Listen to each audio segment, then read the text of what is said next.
चलो रैली ने तो जो सोचा नहीं था ना वो काम करके दिखा दिया है। क्या कर दिया है आप लोगों को मैं सब कुछ दिखाने वाला हूं। सबसे पहले आप इस वीडियो को तो देख ले जरा, जो भिवंडी बाईपास पर जो जाम लगा हुआ है ना, पहले आप इसे देख ले, फिर उसके बाद में सारी डिटेल्स में आपको इस वीडियो के अंदर बताने वाला हूं। सबसे पहले आप इसे देख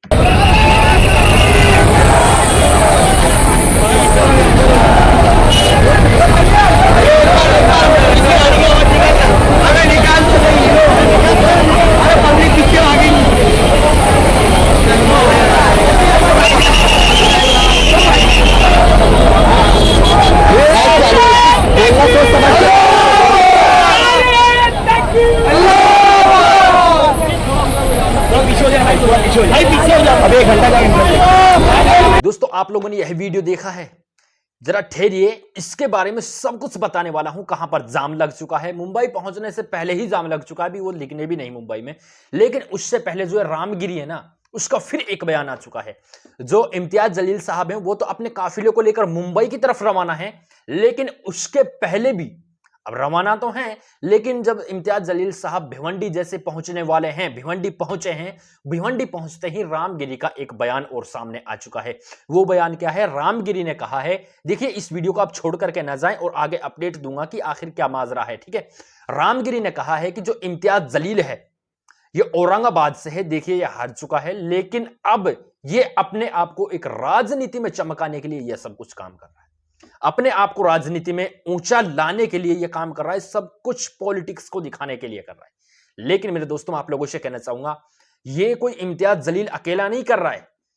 अगर इम्तियाज जलील जो अल्लाह के रसूल की शान में, अगर ये तुम गुस्ताखी तुमने किया है, अगर तुम्हारे ऊपर पुलिस एक्शन लेती, रामगिरी और 1.5 फुटिया के ऊपर अगर पुलिस एक्शन लेती, जाहिर सी बात है इम्तियाज जलील साहब को इन मुसलमानों को लाने की जरूरत ही नहीं थी, और इन मुसलमान यहां पर आते ही नहीं। लेकिन मुसलमानों की मोहब्बत देखिए, तकरीबन आप ये देख लीजिए खुद की 60 एफआईआर आपके ऊपर दर्ज हो चुकी है रामगिरी के ऊपर, और उसके बाद में आपको अरेस्ट नहीं किया गया। मुफ्ती सलमान अजहरी को एक मुशायरे के ऊपर अरेस्ट कर लिया गया, लेकिन फिर तो आपके बाद में एक 1.5 फुटिया ने, नीतीश राणे ने एक फिर बयान भड़काऊ दे दिया है, लेकिन फिर भी उस पर कोई कार्रवाई नहीं है। मुसलमान एफआईआर करते करते धाप चुके हैं, परेशान हो चुके हैं, लेकिन मुसलमानों की कोई सुनने वाला है ही नहीं। इस वजह से ये मुसलमानों का काफिला आया है। लेकिन दोस्तों, मैं अब आपको बता दूं कि अब प्रेजेंट में इम्तियाज जलील साहब का काफिला कहां पर पहुंचा है। देखिए, जिससे कि मैंने आप लोगों को बताया था कि औरंगाबाद से समुद्री महामार्ग नासिक और गोटी पर उतरेंगे, वहां से फिर पुराना रोड नासिक के लिए जाएंगे, फिर मुंबई जाएंगे, फिर हाईवे पर जाएंगे, फिर कसारा घाट जाएंगे, कसारा घाट से अब भिवंडी। ये जो आप लोगों को जाम दिखाई दे रहा है, ये भिवंडी बाईपास का जाम है। भिवंडी बाईपास से 500 मीटर साइड में एक पूमा का वहां पर एक बड़ा शोरूम है, वहां पर यह बड़ा जाम लगा हुआ है। क्यों लगा हुआ है? इम्तियाज जलील साहब का खुद का काफिला, ये जो जाम आपको दिखाई दे रहा है ना, ये तो भिवंडी के ही लोग हैं, भिवंडी के अड़ोस पड़ोस वाले और भिवंडी के ही लोग हैं, हजारों की संख्या में यहां पर तो। लेकिन जो वहां पर आ रहा है, जो बड़ा काफिला इम्तियाज जलील साहब के साथ में आ रहा है, वो काफिला तो एक अलग है। वहां पर लाखों की संख्या अलग है मुसलमानों की।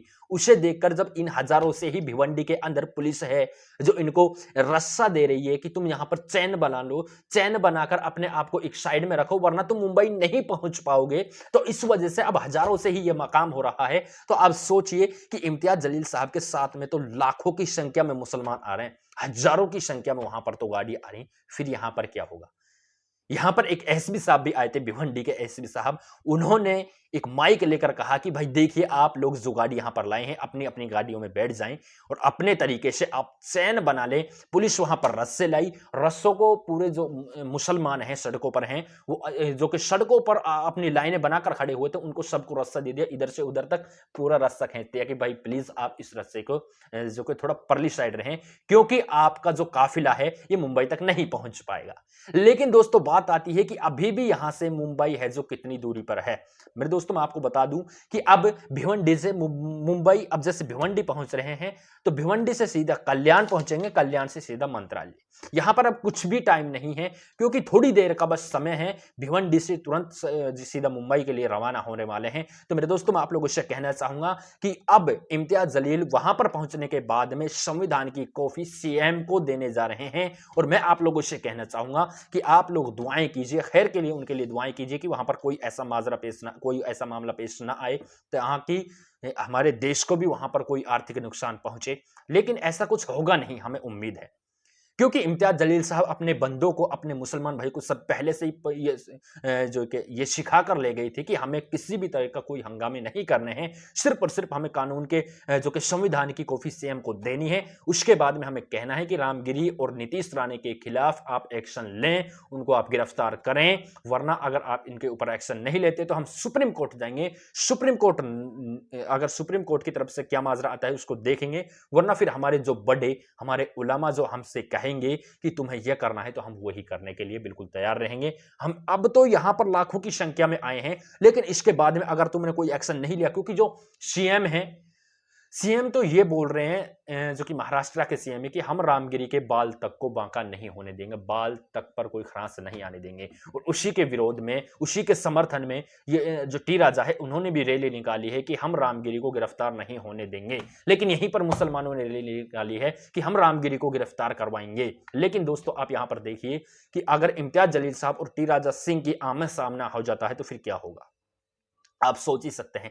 लेकिन मेरे दोस्तों इस वीडियो के अंदर बस यही है कि जो ये काफिला है, अभी तक ये काफिला भिवंडी के अंदर है, भिवंडी के लोग पहले से यहां पर मौजूद हैं उनका स्वागत करने के लिए कि इम्तियाज जलील साहब यहां पर पहुंच रहे हैं। इम्तियाज जलील साहब का और यानी इम्तियाज जलील साहब का यहां पर स्वागत करने के लिए हजारों की संख्या में लोग आ चुके हैं, अपनी गाड़ियों को लेकर आ चुके हैं। लेकिन यहीं पर लाखों की संख्या में तो इम्तियाज जलील साहब यहां पर भिवंडी के लिए पहुंच रहे, भिवंडी बाईपास पर। भिवंडी बाईपास पर जैसे इम्तियाज जलील साहब पहुंचेंगे तो यहां से सीधा मुंबई के लिए रवाना होंगे, और मुंबई रवाना होते ही सीधा वहां पर देंगे सीएम को, अपने सीएम को दोस्तों वहां पर पहुंच, यानी अपनी बातें रखेंगे, अपनी मांगे रखेंगे कि हमें क्या चाहिए, क्योंकि गुस्ताखी रसूल के खिलाफ हमें एक्शन लेना, आपको एक्शन लेना चाहिए, और जो भड़काऊ भाषण देते हैं इन पर बंद होने चाहिए, और जो मुफ्ती सलमान अजहरी, मौलाना अजहरी साहब, उसको रिहा किया जाए, क्योंकि वो बेकसूर है, बेगुनाह है, बेवजह उसको आप लोगों ने अरेस्ट किया हुआ है। तो मैं आप लोगों से कहना चाहूंगा कि आप उसे छोड़ दें।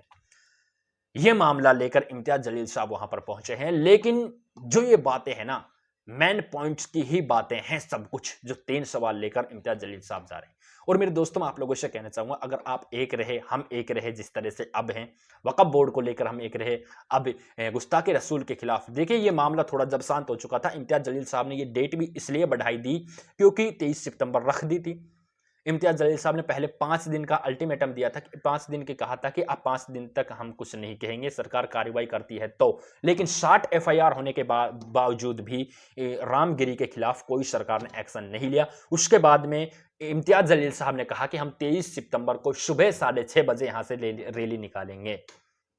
अगर फिर उसके बाद में भी नहीं होता है तो फिर हम आगे क्या करेंगे। दोस्तों अब यहां तक की आपको अपडेट दे दी है कि भिवंडी से अब आगे की तरफ मुंबई के लिए जो कि अपना काफिला यहां से निकल चुका है अल्हम्दुलिल्लाह। और आप लोग बस दुआएं कीजिए, और जैसे ही वहां पर मुंबई पहुंचेंगे, मंत्रालय पहुंचेंगे, मैं आपको पूरी डिटेल्स, पूरी लाइव वीडियो चैनल पर दिखा दूंगा। अगर आप यूट्यूब चैनल पर नए हैं तो चैनल को सब्सक्राइब करके बेल आइकन को प्रेस जरूर करें, ठीक है।